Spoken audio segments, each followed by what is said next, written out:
HCSB version.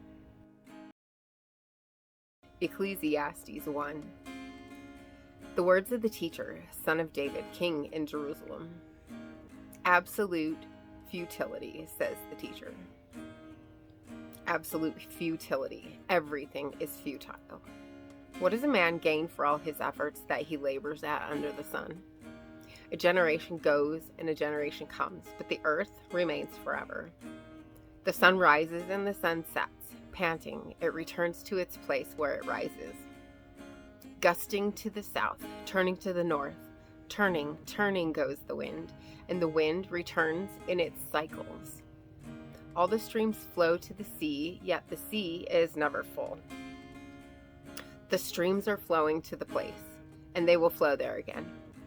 All things are wearisome. Man is unable to speak. The eye is not satisfied by seeing, or the ear filled with hearing. What has been is what will be, and what has been done is what will be done. There is nothing new under the sun. Can one say about anything, "Look, this is new"? It already existed in the ages before us.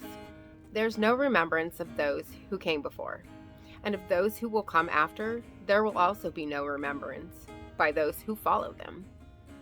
I, the teacher, have been king over Israel in Jerusalem. I applied my mind to seek and explore through wisdom all that is done under heaven.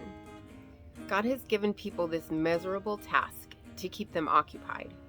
I've seen all things that are done under the sun, and have found everything to be futile, a pursuit of the wind.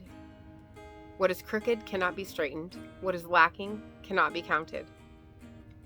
I said to myself, "Look, I have amassed wisdom far beyond all those who were over Jerusalem before me, and my mind has thoroughly grasped wisdom and knowledge. I applied my mind to know wisdom and knowledge, madness and folly. I learned that this too is a pursuit of the wind. For with much wisdom is much sorrow. As knowledge increases, grief increases." Ecclesiastes 2. I said to myself, "Go ahead, I will test you with pleasure. Enjoy what is good," but it turned out to be futile. I said about laughter, "It is madness," and about pleasure, "What does this accomplish?" I explored with my mind how to let my body enjoy life with wine and how to grasp folly, my mind still guiding me with wisdom, until I could see what is good for people to do under heaven during the few days of their lives. I increased my achievements. I built houses and planted vineyards for myself. I made gardens and parks for myself and planted every kind of fruit tree in them. I constructed reservoirs of water for myself from which to irrigate a grove of flourishing trees. I acquired male and female servants and had slaves who were born in my house. I also owned many herds of cattle and flocks, more than all who were before me in Jerusalem. I also amassed silver and gold for myself and the treasure of kings and provinces. I gathered male and female singers for myself and many concubines, the delights of men. So I became great and surpassed all who were before me in Jerusalem. My wisdom also remained with me. All that my eyes desired, I did not deny them. I did not refuse myself any pleasure, for I took pleasure in all my struggles. This was my reward for all my struggles. When I considered all that I had accomplished and what I had labored to achieve, I found everything to be futile and a pursuit of the wind. There was nothing to be gained under the sun. Then I turned to consider wisdom, madness, and folly, for what will the man be like who comes after the king? He will do what has already been done. And I realized that there is an advantage to wisdom over folly, like the advantage of light over darkness. The wise man has eyes in his head, but the fool walks in darkness. Yet I also knew that one fate comes to them both. So I said to myself, what happens to the fool will also happen to me. Why then have I been overly wise? And I said to myself that this is also futile. For just like the fool, there's no lasting remembrance of the wise man, since in the days to come both will be forgotten. How is it that the wise man dies just like the fool? Therefore I hated life because the work that was done under the sun was distressing to me. For everything is futile and a pursuit of the wind. I hated all my work that I labored at under the sun because I must leave it to the man who comes after me. And who knows whether he will be a wise man or a fool. Yet he will take over all my work that I labored at skillfully under the sun. This too is futile. So I began to give myself over to despair concerning all my work that I had labored at under the sun. When there is a man whose work was done with wisdom, knowledge, and skill, and he must give his portion to a man who has not worked for it, this too is futile and a great wrong. For what does a man get with all his work and all his efforts that he labors at under the sun? For all his days are filled with grief, and his occupation is sorrowful. Even at night his mind does not rest.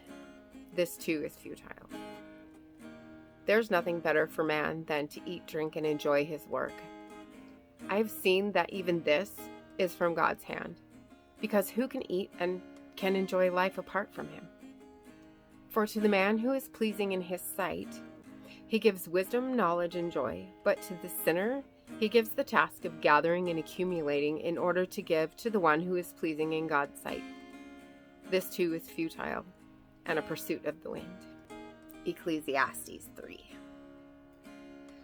There is an occasion for everything, and a time for every activity under heaven, a time to give birth and a time to die, a time to plant and a time to uproot, a time to kill and a time to heal, a time to tear down and a time to build up, a time to weep and a time to laugh, a time to mourn and a time to dance, a time to throw stones and a time to gather stones, a time to embrace and a time to avoid embracing, a time to search and a time to count as lost, a time to keep and a time to throw away, a time to tear and a time to sow, a time to be silent and a time to speak, a time to love and a time to hate, a time for war and a time for peace.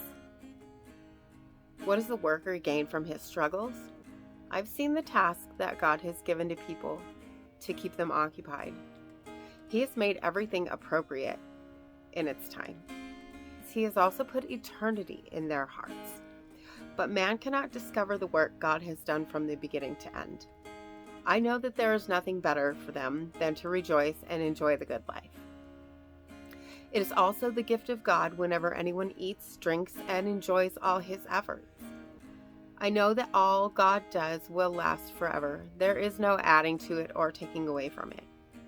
God works so that people will be in awe of him. Whatever is has already been, and whatever will be already is. God repeats what has passed. I also observed under the sun, there is wickedness at the place of judgment, and there is wickedness at the place of righteousness. I said to myself, God will judge the righteous and the wicked, since there is a time for every activity and every work. I said to myself, this happens concerning people so that God may test them, and they may see for themselves that they are like animals. For the fate of the people and the fate of animals is the same. As one dies, so dies the other. They all have the same breath. People have no advantage over animals since everything is futile. All are going to the same place. All come from dust, and all return to dust. Who knows if the spirit of people rises upward and the spirit of animals goes downward to the earth? I have seen that there is nothing better than for a person to enjoy his activities, because that is his reward. For who can enable him to see what will happen after he dies? Ecclesiastes 4. Again, I observed all the acts of oppression being done under the sun. Look at the tears of those who are oppressed. They have no one to comfort them. Power is with those who oppress them. They have no one to comfort them. So I admired the dead who have already died more than the living who are still alive. But better than either of them is the one who has not yet existed, who has not yet seen the evil activity that is done under the sun. I saw that all labor and all skillful work is due to a man's jealousy of his friend. This too is futile and a pursuit of the wind. The fool folds his arms and consumes his own flesh. Better one handful with rest than two handsful with effort and a pursuit of the wind. Again, I saw futility under the sun. There's a person without a companion, without even a son or brother, and though there is no end to all his struggles, his eyes are still not content with riches. So who am I struggling for, he asks, and depriving myself from good? This too is futile and a miserable task. Two are better than one because they have a good reward for their efforts. For if either falls, his companion can lift him up, but pity the one who falls without another to lift him up. Also, if two lie down together, they can keep warm. But how can one person alone keep warm? And if someone overpowers one person, two can resist him. A cord of 3 strands is not easily broken. Better is a poor but wise youth than an old foolish king who no longer pays attention to warnings. For he came from prison to be king, even though he was born poor in his kingdom. I saw all the living who move about under the sun follow a second youth who succeeds him. There is no limit to all the people who were before them, yet those who come later will not rejoice in him. This too is futile and a pursuit of the wind. Ecclesiastes 5. Guard your steps when you go to the house of God. Better to draw near in obedience than to offer the sacrifice as fools do, for they ignorantly do wrong. Do not be hasty to speak, and do not be impulsive to make a speech before God. God is in heaven, and you are on earth, so let your words be few. For dreams result from much work, and a fool's voice from many words. When you make a vow to God, don't delay fulfilling it, because he does not delight in fools. Fulfill what you vow. Better that you do not vow than that you vow and not fulfill it. Do not let your mouth bring guilt on you, and do not say in the presence of the messenger that it was a mistake. Why should God be angry with your words and destroy the work of your hands? For many dreams bring futility, so do many words. Therefore, fear God. If you see oppression of the poor and perversion of justice and righteousness in the province, don't be astonished at the situation, because one official protects another official, and higher officials protect them. The profit from the land is taken by all. The king is served by the field. The one who loves money is never satisfied with money, and whoever loves wealth is never satisfied with income. This too is futile. When good things increase, the ones who consume them multiply. What, then, is the profit to the owner, except to gaze at them with his eyes? The sleep of the worker is sweet, whether he eats little or much, but the abundance of the rich permits him no sleep. There's a sickening tragedy I've seen under the sun. Wealth kept by its owner to his harm. That wealth was lost in a bad venture, so when he fathered a son, he was empty-handed. As he came from his mother's womb, so he will go again, naked as he came. He will take nothing for his efforts that he can carry in his hands. This too is a sickening tragedy. Exactly as he comes, so he will go. What is the one gain who struggles for the wind? What is more, he eats in darkness all his days with much sorrow, sickness, and anger. Here's what I've seen to be good.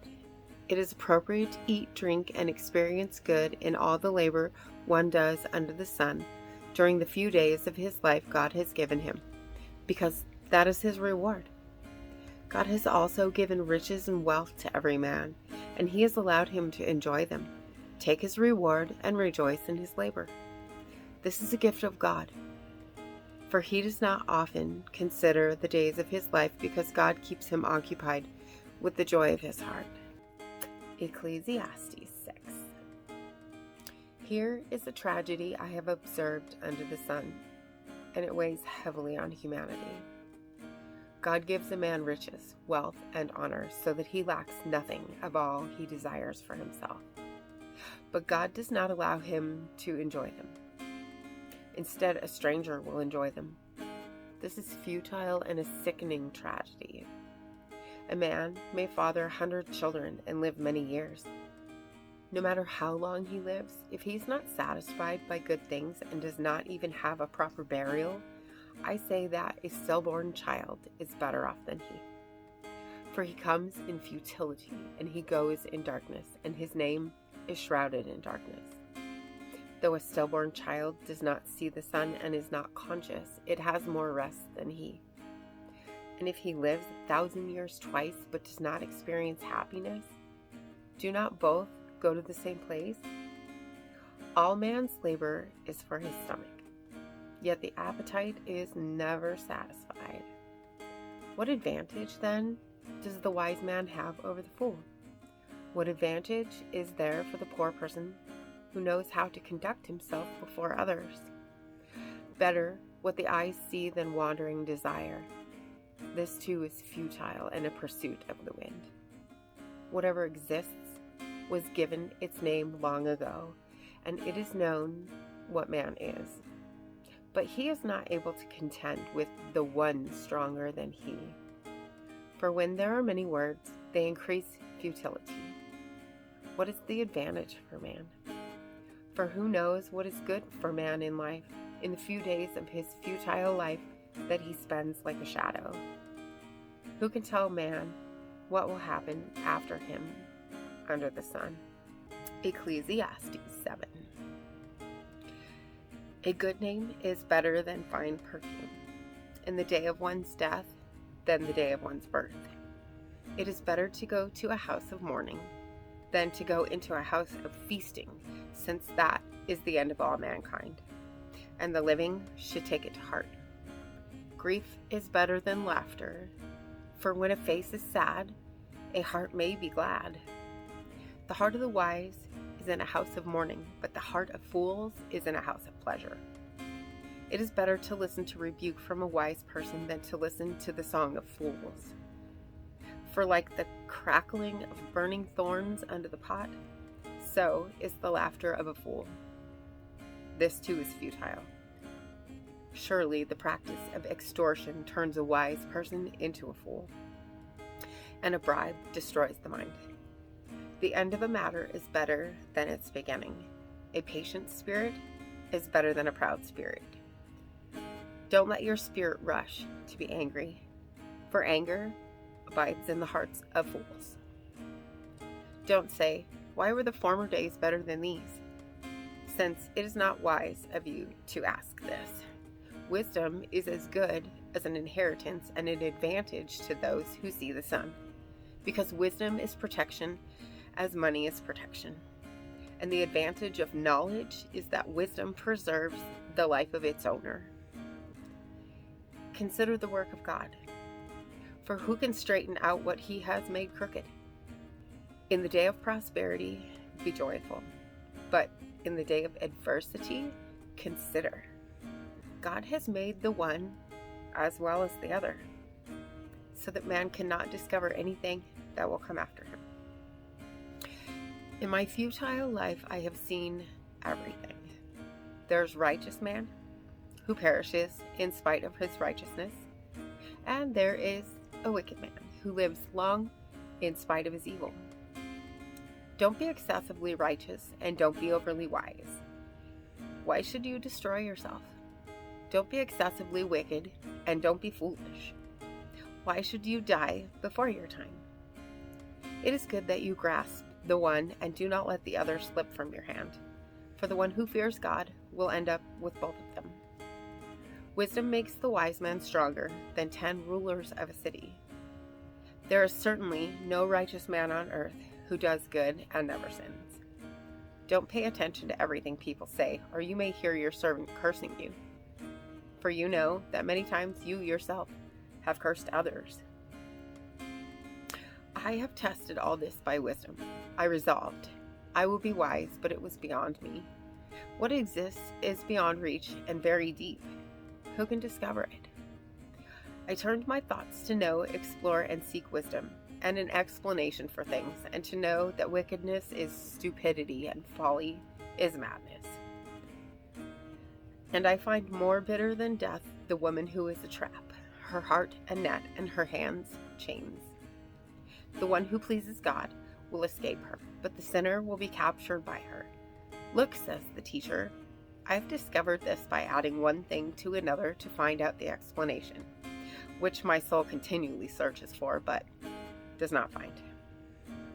Among 1,000 people I have found one true man, but among all these I have not found a true woman. Only see this, I have discovered that God made people upright, but they pursued many schemes. Ecclesiastes 8. Who is like the wise person, and who knows the interpretation of a matter? A man's wisdom brightens his face, and the sternness of his face is changed. Keep the king's command because of your oath made before God. Do not be in a hurry, leave his presence, and don't persist in a bad cause, since he will do whatever he wants. For the king's word is authoritative, and who can say to him, "What are you doing?" The one who keeps a command will not experience anything harmful, and a wise heart knows the right time and procedure. For every activity, there is a right time and procedure, even though man's troubles are heavy on him. Yet no one knows what will happen, because who can tell him what will happen? No one has authority over the wind to restrain it, and there is no authority over the day of death. There is no furlough in battle, and wickedness will not allow those who practice it to escape. All this I have seen, applying my mind to all the work that is done under the sun, at a time when one man has authority over another to his harm. In such circumstances, I saw the wicked buried. They came and went from the holy place, and they were praised in the city where they did so. This too is futile. Because the sentence against a criminal act is not carried out quickly, the heart of people is filled with the desire to commit crime. Although a sinner commits crime 100 times and prolongs his life, yet I also know that it will go well with God-fearing people, for they are reverent before him. However, it will not go well with the wicked, and they will not lengthen their days like a shadow, for they are not reverent before God. There is a futility that is done on the earth. There are righteous people who get what the actions of the wicked deserve, and there are wicked people who get what the actions of the righteous deserve. I say that this too is futile. So I commanded enjoyment, because there is nothing better for man under the sun than to eat, drink, and enjoy himself. For this will accompany him in his labor during the days of his life that God gives him under the sun. When I applied my mind to know wisdom and to observe the activity that is done on the earth, even though one's eyes do not close in sleep day or night, I observed all the work of God and concluded that man is unable to discover the work that is done under the sun. Even though a man labors hard to explore it, he cannot find it. Even if the wise man claims to know it, he is unstable to discover it. Ecclesiastes 9. Indeed, I took all this to heart and explained it all. The righteous, the wise, and their works are in God's hands. People don't know whether to expect love or hate. Everything lies ahead of them. Everything is the same for everyone. There's one fate for the righteous and the wicked, for the good and the bad, for the clean and the unclean, for the one who sacrifices and the one who does not sacrifice. As it is for the good, so it is for the sinner. As for the one who takes an oath, so for the one who fears an oath. This is an evil in all that is done under the sun. There's one fate for everyone. In addition, the hearts of people are full of evil, and madness is in their hearts while they live. After that, they go to the dead. But there is hope for whoever joined with all the living, since a live dog is better than a dead lion. For the living know that they will die, but the dead don't know anything. There's no longer a reward for them because the memory of them is forgotten. Their love, their hate, and their envy have already disappeared, and there is no longer a portion for them in all that is done under the sun. Go eat your bread with pleasure and drink your wine with a cheerful heart, for God has already accepted your works. Let your clothes be white all the time, and never let oil be lacking on your head. Enjoy life with the wife you love all the days of your fleeting life, which has been given to you under the sun, all your fleeting days. For that is your portion in life and in your struggle under the sun. Whatever your hands find to do, do with all your strength, because there is no work, planning, knowledge, or wisdom in Sheol, where you are going. Again, I saw under the sun that the race is not to the swift, or the battle to the strong, or bread to the wise, or riches to the discerning, or favor to the skillful. Rather, time and chance happen to all of them. For man certainly does not know his time, like fish caught in a cruel net, or like birds caught in a trap. So people are trapped in an evil time, as it suddenly falls on them. I have observed that this also is wisdom under the sun, and it is significant to me. There was a small city with few men in it. A great king came against it, surrounded it, and built large siege works against it. Now a poor wise man was found in the city, and he delivered the city by his wisdom. Yet no one remembered that poor man. And I said, wisdom is better than strength. But the wisdom of the poor man is despised, and his words are not heeded. The calm words of the wise are heeded, more than the shouts of a ruler over fools. Wisdom is better than weapons of war, but one sinner can destroy much good. Ecclesiastes 10. Dead flies make a perfumer's oil ferment and stink. So a little folly outweighs wisdom and honor. A wise man's heart goes to the right, but a fool's heart to the left. Even when the fool walks along the road, his heart lacks sense, and he shows everyone he's a fool. If the ruler's anger rises against you, don't leave your place, for calmness puts great offenses to rest. There's an evil I have seen under the sun, an error proceeding from the presence of the ruler. The fool is appointed to great heights, but the rich remain in lowly positions. I have seen slaves on horses, but princes walking on the ground like slaves. The one who digs a pit may fall into it, and the one who breaks through a wall may be bitten by a snake. The one who quarries stones may be hurt by them. The one who splits trees may be endangered by them.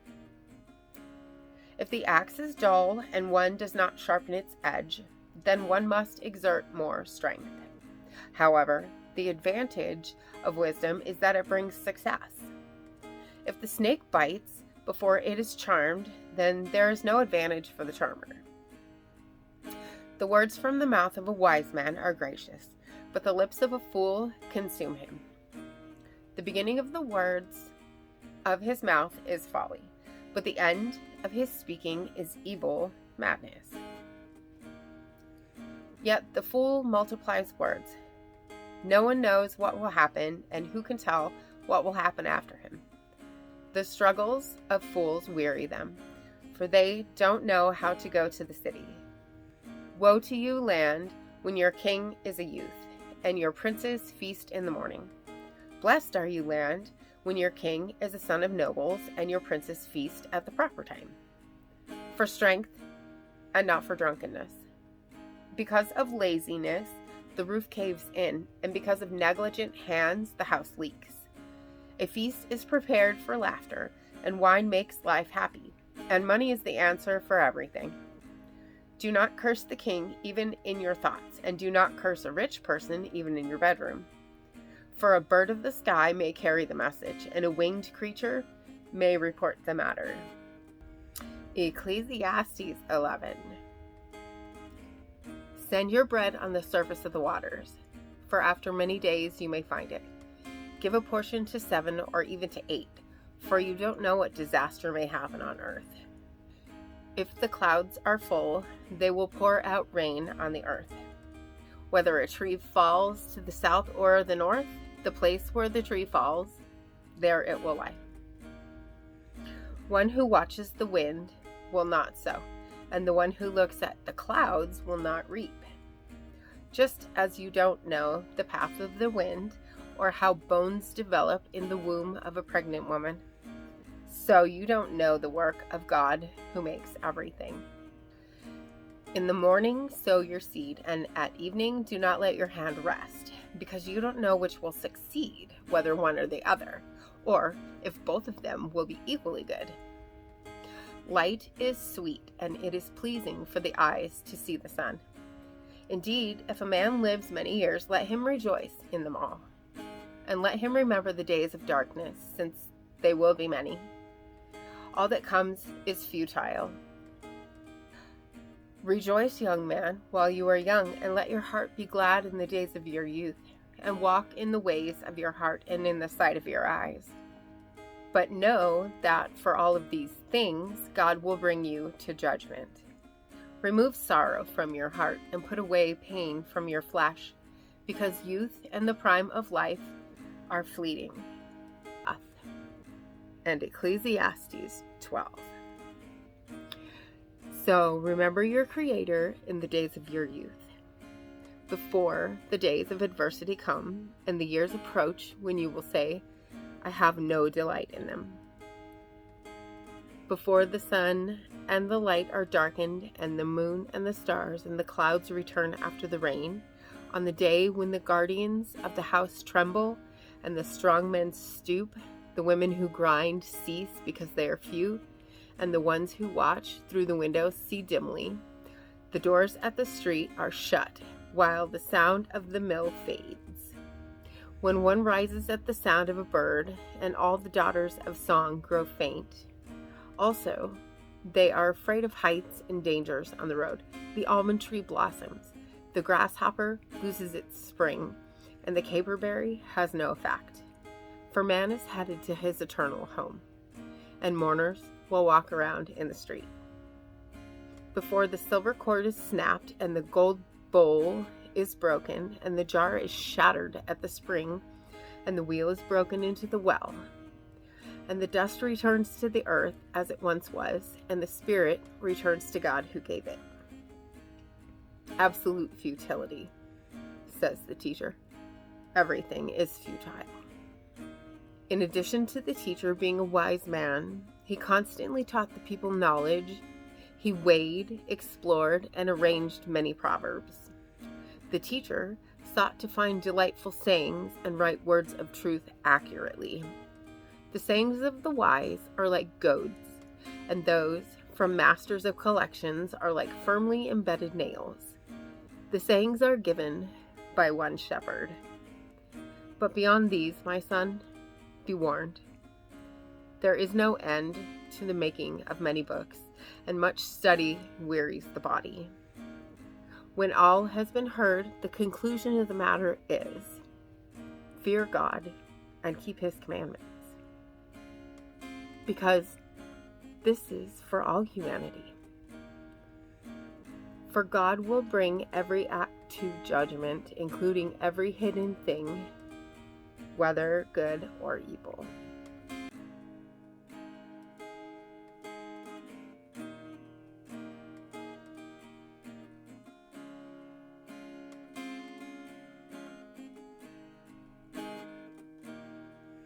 When my head's completely full and my heart is worry-worn, I know without a doubt you'll carry me out of the storm. I'm standing at the crossroads, I'm lost without a clue. I need a big pink neon sign to show me what to do. I thank you, Lord, it glorifies you when you're the only answer. I praise you, Lord. What's too much for me?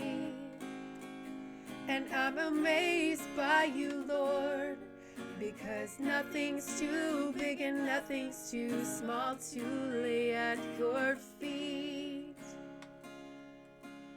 I want to thank you, Lord, for believing in